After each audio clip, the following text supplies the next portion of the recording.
memangnya sudah ada orang yang menggunakan pinjol untuk membayar biaya pendidikan. Jika dilihat dari website Danacita, untuk sekarang mereka sudah memiliki lebih dari 27.000 pengguna, 148 mitra, dan juga 375 miliar rupiah lebih yang dana yang telah disalurkan kepada para pengguna Danacita.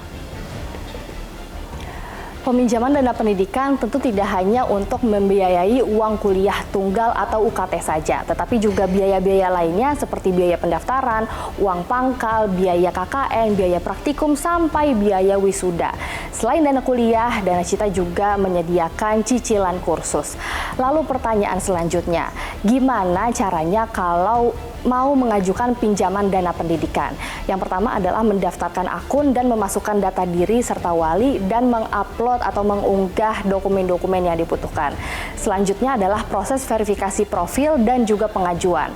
Terakhir, jika lolos proses verifikasi, maka pengguna akan diminta untuk menandatangani perjanjian dan nantinya dana pendidikan akan langsung dibayarkan ke institusi pendidikan yang sudah dipilih tadi. Dan memang skema kredit mahasiswa, kredit pendidikan ini terbilang masih baru di Indonesia dan wajar jika banyak pro dan kontra yang datang. Lalu apakah jalan ini bisa menjadi jalan keluar atau justru menjadi perangkap bagi pelajar kita? Dari Jakarta, Nurul Zenita, Yahdin Afrizal, Metro TV. Pemirsa, saya penasaran sebenarnya bagaimana caranya kita melihat Danacita ini, bagaimana ya cara apply-nya tuh bagaimana? Kita tanya langsung kepada Jason yang sudah bisa mengecek. Silakan Jason. Ya, Valen dan juga pemirsa, berikut ini saya akan hadirkan bagaimana simulasinya jika Anda yang merupakan mahasiswa ini ingin mengajukan pembiayaan atau skema pembayaran uang kuliah tunggal atau UKT mahasiswa dengan sistem pinjaman online.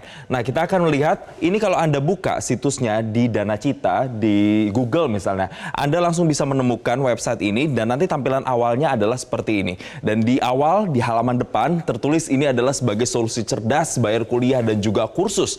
Nah, di bawah tulisan itu ada tulisan coba ajukan sekarang. Nah, yang harus Anda lakukan ini adalah mengklik di coba ajukan sekarang. Nah, ketika Anda sudah mengklik tersebut, kita akan diarahkan ke halaman berikutnya. Dan di halaman berikutnya ini pemirsa, kita lihat ini ada beberapa poin yang harus diisi. Yang pertama, ini Anda harus lihat dulu, harus Anda pilah cicilan kuliah atau cicilan kursus.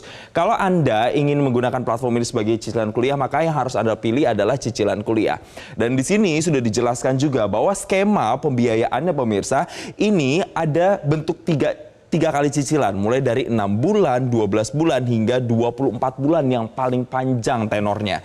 Kemudian untuk biaya platformnya sendiri ini dikenakan 1,3% per bulan dan juga ada biaya persetujuan yang hanya dikenakan pada saat satu kali atau sekali di awal, yaitu sebesar 3% dari nominal biaya yang disetujui atau minimal 100.000. Dan di sini ketentuannya juga jumlah cicilannya bahkan tetap pemirsa. Misalnya jika Anda menyicil 1 bulan itu ya 1 juta, maka kalau Anda ambil 6 bulan, maka cicilannya akan tetap 1 juta sampai dengan 6 bulan. Kemudian persyaratan pengajuannya dikatakan mudah tanpa anggunan dan juga tidak menggunakan surat jaminan tertentu. Nah, bagaimana caranya? Di sini kita lihat langsung lagi di sebelahnya ada tabel. Tabelnya di sini ada institusi pendidikan yang harus Anda pilih. Nanti Anda akan dilihat di sini beberapa pilihan universitas yang bisa Anda pilih yang merupakan Anda mahasiswa mana. Dan kemudian di bawahnya biaya pendidikan yang dibutuhkan atau UKT yang harus dibayarkan ke kampus Anda. Nah, kita kalau Anda sudah pilih, berikutnya ini akan ada muncul lagi seperti ini pemirsa. Misalnya Anda pilih ITB di sini. Dan kemudian untuk biaya pendidikannya misalnya Anda harus membayar uang semesterannya sekitar 6 juta rupiah. Anda masukkan di sini input sebesar 6 juta rupiah. Ketika Anda sudah isi dua tabel ini dan kemudian Anda langsung klik hitung cicilan per bulannya. Kita simulasi misalnya kita ambil yang 6 bulan pemirsa. Nah, di sini langsung muncul. Sebelum sampai ke 6 bulan, di sini ada pilihan pilih cabang, kemudian ada pilih program cicilan mitra pendidikan, dan kemudian biaya pendidikan yang harus Anda masukkan tadi. Nah, di sini belum muncul pemirsa berapa-berapanya secara spesifik. Lalu ketika Anda sudah mengisi tabel-tabel tersebut, maka tampilannya akan seperti ini pemirsa. Misalnya Anda pilih ITB untuk cabang ITB Bandung, kemudian pilihan program cicilannya adalah mahasiswa aktif. Karena nanti pilihannya akan ada dua, ada mahasiswa aktif dan juga mahasiswa baru. Dan kemudian biaya pendidikan yang Anda ajukan tadi adalah 6 juta rupiah dan Anda pilih misalnya tenornya 6 bulan. Maka secara otomatis langsung di sampingnya nanti akan muncul ini biaya yang harus Anda bayarkan selama 6 bulan adalah sebesar Rp1.126.000 per bulan. Artinya estimasi total pengembaliannya Anda pinjam 6 juta, tapi Anda harus membayar 6,7 juta dengan biaya bulanan platform ini 1,6% dan biaya persetujuan di awal itu 3%. Lalu bagaimana kalau Anda pilihnya lebih dari 6 bulan? Di sini juga ada pilihan 12 bulan.